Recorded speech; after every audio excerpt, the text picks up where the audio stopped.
What's up, guys? This is probably one of the most important videos that I ever make on this channel because this is actual, like right now, real stuff that I apply and that I've been personally working on the last couple of weeks very, very hard. And these are things that we already applied to brands like these, including this one where we actually scaled to up to $400,000 a month in consistent MRR and all these other case studies. So this had a little bit of substance, and I want to break down in this video the new way to have iterations, the new way to iterate your ads, because a lot of people have been speaking out on YouTube basically talking about, oh, yeah, iterations have never been working and now they don't work anymore at all. And, you just got to test new concepts. And basically, a lot of people have been saying, I'm pretty sure you've seen this, a lot of people have talked about, okay, the 80-20 rule, which used to be, for example, 80% like new 80% iterations that you launch in the ad account and 20% new concepts. So what used to happen is if we have, let's say, creative volume is this here, right? Then for the most part, most of the stuff that you used to launch is just iterations.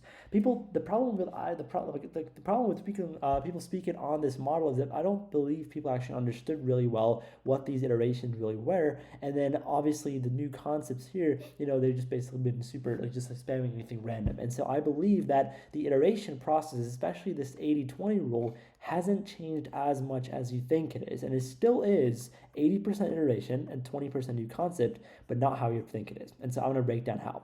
So if we look at the 80% iteration and the 20% new concept rule, one thing which I would like to say about the 20% here is that these new concepts turned into higher impact tests. And so these newer concepts are not just new concepts in terms of a new ad format or a new ad style or a new topic on your ad, but actually a new angle, a new avatar, anything. 20% of the stuff getting to the ad account now for me recently is actually like super high impact, just different avatars, different problems that I can solve, different angles, different audience pockets that I've never ever optimized to prior. This is the 20% here. This is still to this day what keeps the ad account alive. Now, the 80%, which is the iteration stuff, has a new 80-20 within this 80%. So this might sound a little bit confusing, but within this 80% iteration, which it still is 80, it doesn't turn into 20, it's still 80. However, the old way of doing iterations is 20 of the 80%, and the 80% of the 80% is the new way of making iteration, which I want to break down.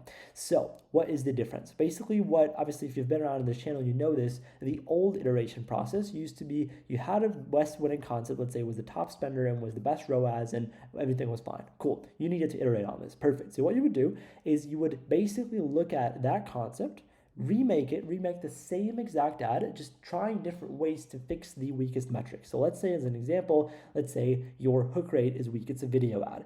Well, what you know is you take the exact same ad, sometimes even the exact same visual hook, and just change slight things, maybe sound effects on it, maybe a different text hook on it, content hook, maybe a different style of visual hook, a reaction, a split screen, whatever. But the entire ad used to be the exact same. You used to retest, and 80% of the stuff was ads and content that was already in the account before. And then you used to do that on the same best one of the iterations again. So what used to happen is basically you took the best iteration and you went into round 2 of iterations. So iterate it again. What's the best ad of the iterations? What's the weakest metric? Maybe this time it's maybe the conversion rate or the add to cart rate. And you used to do this again and again and again. This is how you could actually, stack up the rounds of iteration prior. The problem with this now is that since the Andromeda thing, Facebook actually got significantly better at actually picking the right ad for you and therefore actually fixing up the metrics for you. And so therefore what used to happen is these ads that basically you test now almost entirely perform the exact same. So the difference between an iteration and the original concept basically was wiped out by the Andromeda update. So what Facebook treated this with is basically you test the same concept again and again and again, right? And so obviously there used to be audience overlap. What happened was, just very fast ad fatigue and just basically no actual improvement in the metrics itself. And that's why people shifted to this concept, oh, let's just turn it around. Let's just make 80% new concepts and 20% iterations, but there's no plan, there's no system behind it. So therefore, 80% of this 80%, in my opinion, should go towards this new way of making the iterations. And I want to break down what this means.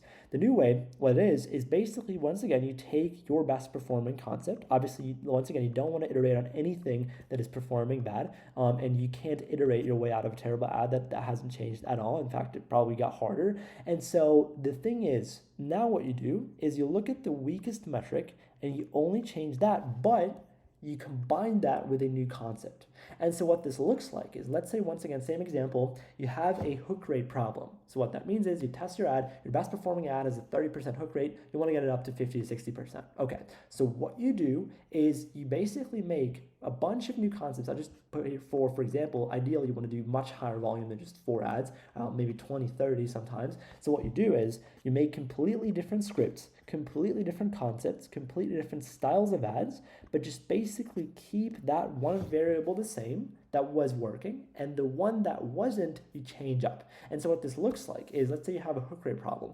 You make new scripts, and the only thing you keep, for example, would be the visual hook. Let's say you want to test different text hooks, right? You keep the visual hook the same, but you test different content hooks on different bodies and different call to action. It's all different lengths, different scripts, different everything. This is a new concept. They're all new concepts, but you keep the variables that worked isolated the same. You change the weakest metric, and you combine that with a completely different concept. Okay, that is the idea. Different people in the ad. This is also an interesting example.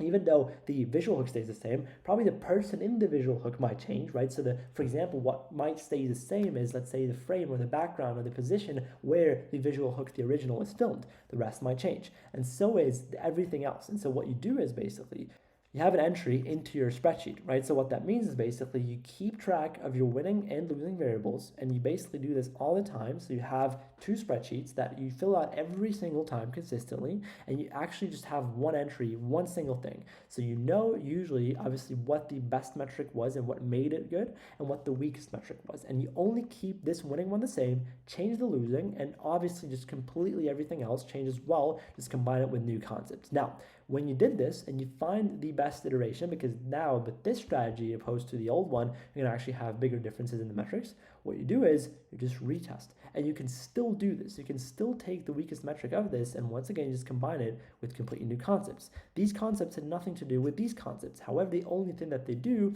is a new entry in the winning variable spreadsheet, okay? And you do this again and again and again. And the cool thing is you can actually get away with this with a 80-20 rule, still iterations, and 80% of this 80% is still this. Now, you might ask yourself, why is this not at 0% here if this doesn't work anymore? Well, the thing is, it still does. It still works. This is something which people are, like the original thing what people think about whenever they're talking about iterations, if they know what it is, basically it's just this, right? So remaking the same ad, the same content, keeping it roughly the same, but just changing 1 or 2 things. That's an iteration, right? That's classic iteration. Still works, okay? Especially, for example, when you're making conversion rate changes. So what we've seen recently is whenever an ad doesn't convert enough and you spam it full with disqualifiers, let's say it's an image ad and it just doesn't convert, and if you put the price tag, the offer and guarantees on it, obviously it's going to still convert better if you retest.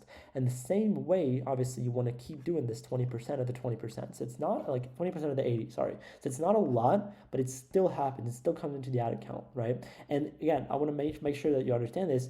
This 20% here is not just normal new concepts, because these normal new concepts are now here in the 80% of the 80%. These are new concepts for the same avatar. This here is new avatars, new problems that you solve, new angles, maybe even a new product, okay? So you need to think higher impact, higher lever, like what's the biggest lever to pull. So this is pretty much it, the new iteration process. If you learned a thing or two, go ahead and write your main takeaway into the comments below. Thank you so much for giving me your most important asset, which is your attention. I wish you a beautiful day.